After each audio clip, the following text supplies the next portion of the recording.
connected to each other. Totally. So, like, instead of getting up and going, talking to someone, you'd probably wait till they've walked past and you'd write them a message or something like that. Yeah. Or if someone's calling you on the phone... Silence. Yeah, you just be like, screen that one. You know what I mean? So no one wants to talk to anyone anymore. No, and people forget about that. And then when you go back to what I do, I go back to my core values, which is country style. You got to walk up, shake someone's hand. Country style. Love it. Got to look them in the Dubbo eye. style. Yeah, Dubbo style. Shake him in the hand, give him a good handshake, look him in the eye, and and genuinely be in that conversation, and ask them questions, because when you meet. It doesn't matter who you might meet in the street. You might just meet a random, they seem like a nice person, and you give them a comment and you say g'day. Next minute you're talking to the CEO of Accor Hotels. So you never know who you're going to talk to. But if you show that side of things where you can actually connect with people, then when it comes to business and actually talking about some sort of business venture or products or brands, and they see that you're a real person that can connect, that's when real brands come to you and they say, we want offer to work opportunities. With you. Exactly. That's beautiful, because like so many people feel like they need to put this front on and show this some sort of shield of arrogance. But I love the humbleness of you. Like, no matter where you've gone in life, you've always been a very, very humble man, and that's I truly believe that's what's opened up doors for you. Because you've always stayed humble and you've always stayed true to yourself. Yeah. Where a lot of other people, they get a little bit of success, or even these social media stars that we all know, and all of a sudden they don't want to talk to you. No, you know what I mean? They ignore you in the street and they think they're like, It's probably what kicked off your friendship, though. Both of you are so humble, and I think it is a little bit rare. Well, it's a law of attraction, isn't it? Like I like to think of myself quite humble. Like. The cleaner of this building, for example, I got him a Christmas gift and I say hello to him every morning and I ask him about his family and all of that sort of thing, right? And I know people in Bondi wouldn't even look at him, right? And they think that that's the way to do business, but it's not really. Like, you really do have to give your time to every single person, because, like you said, you don't know what doors are going to open. That's right. Look at the doors that have opened for you. Yeah. And it's like you're a perfect example. And that's I always look at, I've got quotes all over my room in my place in Bondi, and one of them is about integrity, and it's about doing something good for someone without expecting a pat on the back or expecting no one's watching. So I like that little quote, because you never know who you're going to meet, and you talk to someone, you give an old lady the time of day or help with the groceries, but you're not doing it so you can put up on social media and say, like, look what I do. And unless you I did the other week when we did some clothes for the homeless. I did that for the reason so we could do that for the homeless. And they contacted me, and it's tripled the amount of clothes they've ever sold for that homeless foundation. That's beautiful. So make sure there's a reason behind it. That's right. A quote that I made up, I'll claim this one. So when I started doing a few talks, and especially to business people, and I was like, well, what do you want to make, $1 or do you want to make a difference? And they'll go, I want to do both. And I said, well, you can make a quick $1, but if you don't really want to make a difference with people, the $1 will run out. But if you go in there and you really, really want to make a difference and you want to help people, and you, like the guys at CWG, Collective Wellness Group, they genuinely want to help people, and you see people will come to them, and then business will come to them. So it's about making $1 or a difference is what I say to people. That's fantastic. Money follows, it never leads, does it? Spot on. And that's going back to the long-term mindset. Like you were speaking about, you don't think short-term anymore. You think long-term.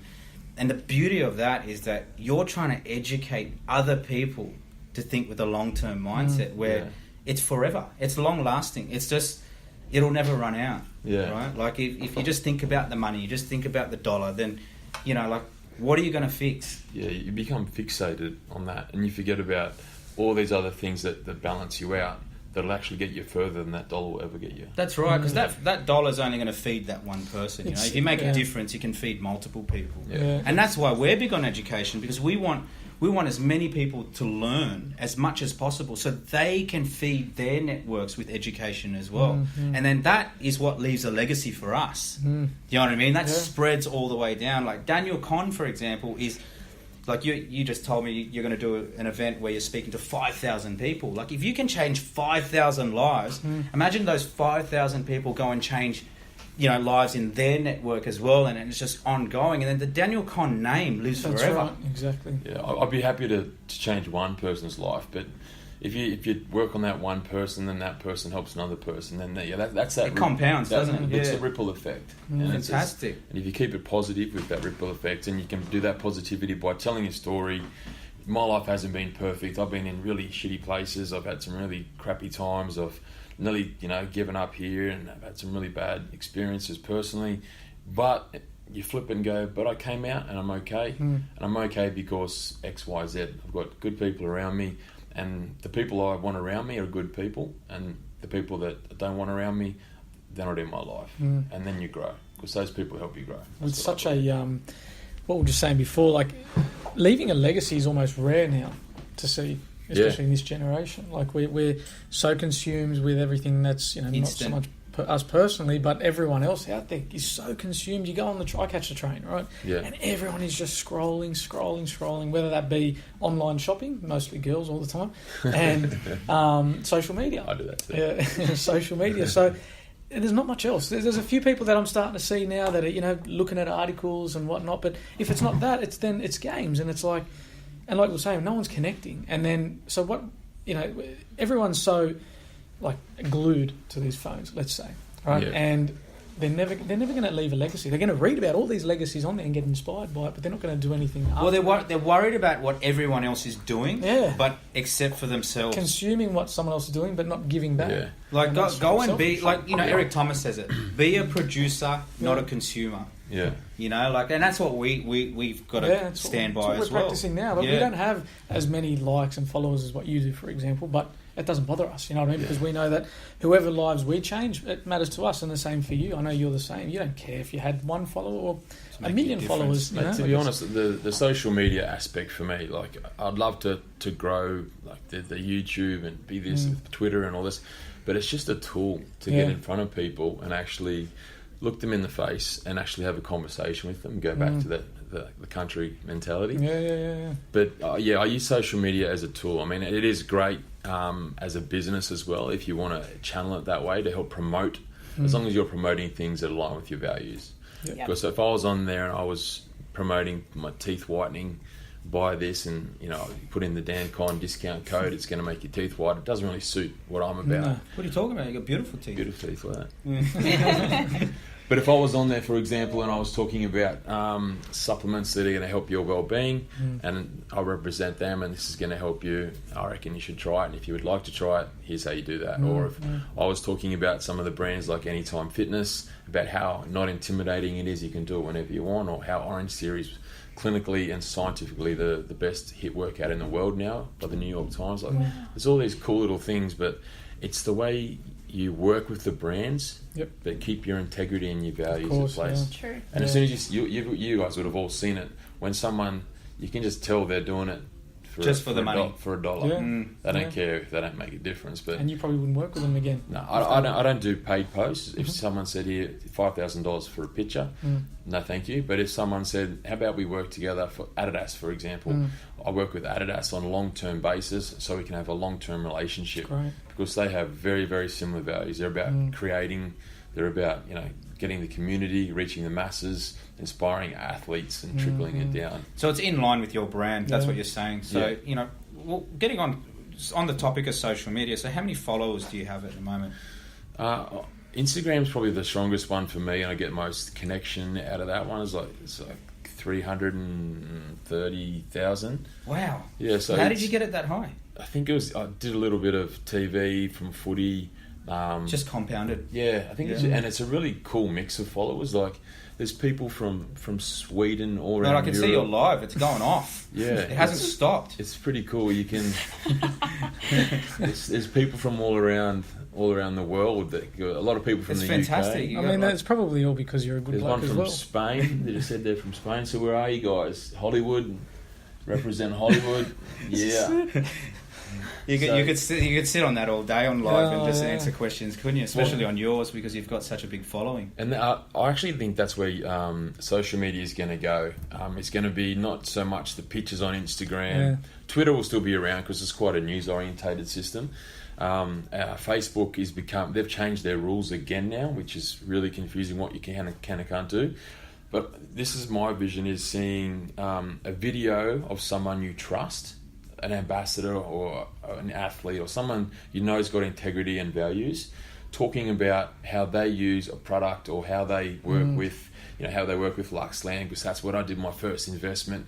And if you want to get in touch with them, there's YouTube, the channel talking about it, and then there's a direct link, and it just, you can buy here, buy now. I saw a recent article, something similar to that, talking about influencers of marketing. but under 100,000 now, because people are going when they start going. It's a bit more engagement. Yeah, if you look at it, someone with 10 million followers, that's going to cost you a lot of money to do, whatever your product or business is. Or you could get probably about 200 people who tap into all these different markets, like little different cobwebs. Yep. So business is becoming more smarter. They're doing a lot more study on people that are, buying followers and buying all the fake stuff for Facebook and Insta and all that. So I think if you can do as much, use social media as much as you can to go out and get in front of people. Like when I went down to Adidas, this is a pretty random story. So I was at the head of Adidas in Melbourne. And I love writing poetry, so I wrote a poem on the way down there about Adidas and how it was a bit corny. I won't go into it. But when I got in there, I met the CEO, the head of South Pacific Asia, one of the big guys, and the head of marketing. And before I left, I promised myself I'd do it. And I told my girl I'd do it. And I was like, I was too nervous. And then I said, okay, guys, we're sitting at a table like this, and I said, everyone, could you just shut your eyes for a second? And they looked at me a bit funny, and I said, I'm going to read a poem, but I want you to visualise, because you know how cool some of those Adidas and Nike clips are. So, I just thought, you know what, I've got nothing to lose. So I said this poem, and it's because they're all about being creative. So I did the poem, they loved it, and now we have a really strong relationship where they trust me to build my own content and go out and work with brands. They're coming on board with the charity events I do. So I think if you can, it's about mixing and matching with the same sort of values and integrity. Interesting with the socials where you say, to get your followings up and all of that. Would you agree that, remember how you said when you're in person, go up to someone, Dubbo style, handshake, all of that sort of thing, right? Old school, right? Go out and give more, right? And all of those sort of things. Do you find that's the same on socials? Like you've got to give, obviously you've got to give likes, you've got to give comments, a lot of positive energy, and then that comes back to you as well. Yeah, I think if you are really engaged in your social media, it is hard to do, because we all know social media takes up one thing, and that's time. To sit there. It can be very time consuming. Yeah, it can, especially if you're working with all these stuff that you guys are doing and your guys are doing. So it is hard to engage, but you try and work out the people that are asking for help. And yet you do have, I've got an inbox in Facebook, and then there's another inbox, and same with Instagram and everything. And you get some questions that are pretty full on about depression and suicide. And well, they're turning to you because you're an expert. That's right. Well, see, I wouldn't call myself an expert. I've just been in that position. So I always try and I've got a template where I say, I think you should contact Lifeline and give these people some call. I think that's a good idea. Yeah. So cause you take it on board. Yeah. If someone told me, you can't wear that emotion. Yeah. And when you hear it and you start to wear it, that's when it comes back. And next minute you're sitting there going, oh shit, what do I do? You've absorbed the negative energy. Exactly. And it's not like you don't want to help them. It's just you're obliged to help to talk about it, but you don't know how to direct them. So that's one thing I'm learning still. Yeah. So that's interesting, because happens to I get a lot of people approaching me, you know what I mean? And it's difficult to deal with so many people. Obviously I don't have as many followers as you, but everyone wants advice. They're withdrawing money out of the bank from you. All the time, it's and draining. then you come home, you've got nothing. It's draining. But look, it's a learning experience. And look, I know we're running out of time here. We talk all day. We got a limit. What a great podcast! That was a very good podcast. Awesome. We really appreciate you coming in. Thanks Dan. for coming in, Dan. And I'd be happy to come in again and chat about different definitely. topics if it's something we want to really hone in on. And next time, I guess we can get more viewers, and I'll advertise it better, and we'll make it a real big thing. It'll be great. We'd love to have you back in. I love it. Awesome. Love having a chat about life. No, that's great. Yeah. Guys, we're going to wrap Dan. up for another week. Again, we thank you very much, Dan, for coming through. Really appreciate it. Grow Your Future is the podcast. Subscribe. Tell your friends about it as well. If you have any questions for either us or Dan, info@luxland.com.au or hit him up on his personal Instagram. Thank you very much. We'll speak to you guys next episode. Thanks, guys. Bye-bye. Bye.